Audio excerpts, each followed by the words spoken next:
নমস্কার, আমাদের আরও একটা নতুন ভিডিওতে সবাইকে ওয়েলকাম। তোমরা সবাই কেমন আছো? আশা করি তোমরা সবাই খুব ভালো আছো, আর আমরাও খুব ভালো আছি। আর আজ হঠাৎই জানতে পারলাম মিষ্টুর আধার কার্ডটা আজ বানানো হবে। সেটাই মিষ্টুর বাবা আমাকে ফোন করে বলল, তাই দেরি না করে তড়িঘড়ি রেডি হতে থাকলাম। মিষ্টুর বাবাকে এত রাগ ধরে গেছিল যে এক্ষুনি বলে এক্ষুনি রেডি হতে হবে। মিষ্টুর বাবা 10 মিনিট সময় দিয়েছে। এই 10 মিনিটের মধ্যে কি আমার মেয়েকে আমি দুজনে কি রেডি হওয়া যায়? পুরো মাথাটাই নষ্ট।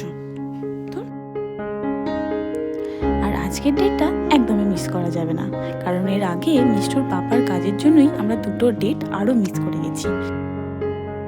আর এই ঠান্ডাতে সন্ধেবেলা বেরোনোটা মিষ্টুর